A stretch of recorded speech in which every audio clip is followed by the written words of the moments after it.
UP board class inter subject math exercise चल रही थी 11.2 3 डायमेंशन ज्योमेट्री। इस एक्सरसाइज के मैं आप लोगों के लिए 4 क्वेश्चन करवा चुका हूं और आज क्वेश्चन नंबर 5 की ओर बढ़ते हैं। तो क्वेश्चन नंबर 5 में क्या कहा गया है,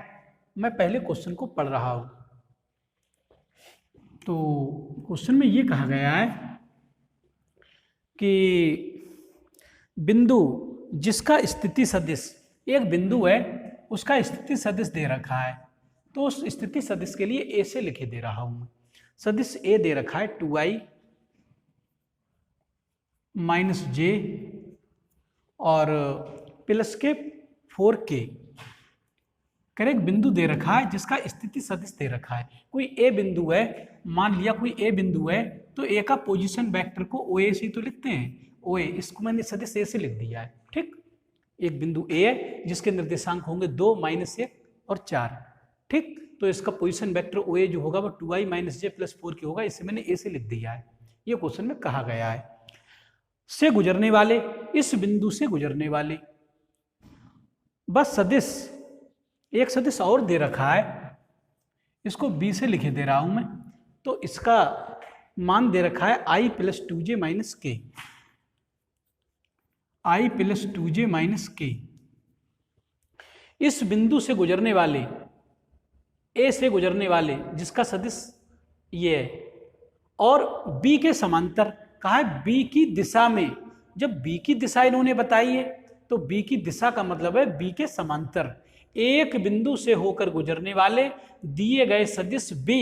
के समांतर रेखा का सदिश समीकरण ज्ञात कराया है और कार्तीय समीकरण भी ज्ञात कराया है। तो मैंने आपको पहले ही पढ़ा चुका हूं, मैं आपको एक बिंदु से जाने वाले तथा किसी सदिश के समांतर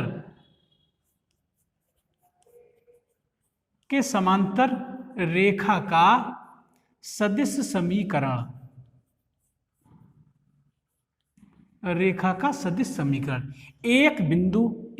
का मतलब उस बिंदु का अगर पोजीशन वेक्टर ए है, एक बिंदु से जाने वाले किसी सदिश का मतलब है सदिश बी, ये सदिश बी के समांतर रेखा का समीकरण का सदिश समीकरण क्या लिखवाया था, r बराबर a प्लस टीबी वहां लैम्डा भी लिखवा दिया था मैंने, तो लैम्डा भी लिख सकते हो, म्यू भी लिख सकते हो, टी भी लिख सकते हो, इच्छा है आपकी, चाहे कुछ भी लिखो। तो यहां से r बराबर होगा ये ए, ये जो पोजीशन वेक्टर है ए का पोजीशन वेक्टर ए बिंदु ए से जाने वाले जिसका स्थिति सदिश ए से लिखा गया है, ये है 2i माइनस जे प्लस 4k प्लस टी और बी है i प्लस 2j माइनस के। ठीक, तो एक बिंदु से होकर जाने वाले जिसका स्थिति सदिश ए है,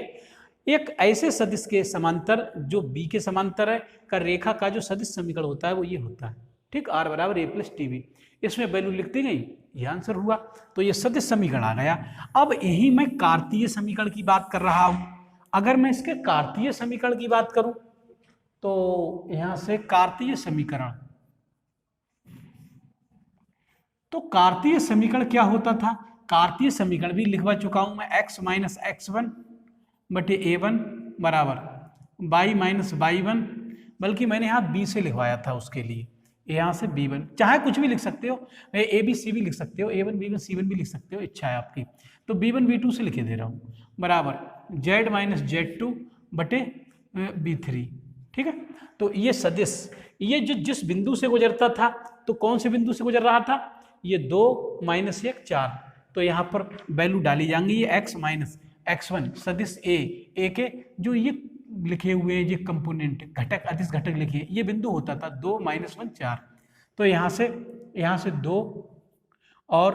बटे, अभी लिखूंगा क्या आएगा बटे में, जिसके समांतर हुआ करता था, इसके समांतर तो इसके dr आएंगे नीचे, इसके dr 1 2 -1 ये dr आएंगे, तो यहाँ से y minus y minus y1 जो दूसरा बिंदु था, दूसरा ये -1 है ना, यहाँ -1 तो ये +1 हो जाएगा, बराबर यहाँ से z minus z2 x1 y1 z1, यहाँ पर z1 करना। अच्छा, ये बिंदु x1 y1 z1 है, तो ये दो, एक बार फिर बता दूं, ये जो ए कोई पॉइंट था तो इसके जो निर्देशांक होंगे वो ये होंगे 2, -1 और 4, ये तो यही तो घटते हैं ऊपर x में से, x y z में से ये घटते हैं, x में से ये घटता है, y में से ये घटता है, z में से ये घटता है, तो यहाँ से ये घटा तो +1 हो गया। अब ये घटेगा ये 4, तो यहाँ मिलेगा z - 4, ठीक, वो तो प्लस का ये अपॉन, और जिसके समांतर हुआ करता था उसके dr नीचे आते थे, 1 2 -1, तो यहाँ 1 2 और बटे में -1, तो ये इसका सदिश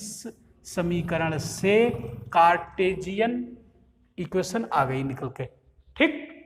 तो ये इसका सदिश समीकरण है और ये इसका कार्तीय समीकरण है। तो कार्तीय समीकरण ध्यान रखें, जिस बिंदु से गुजर रहा है रेखा, जिस बिंदु से गुजर रही है उसके जो i j k के गुणांक होते हैं वो x में से, y में से, z में से घटते हैं, और जिसके समांतर होती है उसके गुणांक इसके नीचे लिखे जाते हैं, तो ये रेखा का कार्तीय समीकरण बनता है।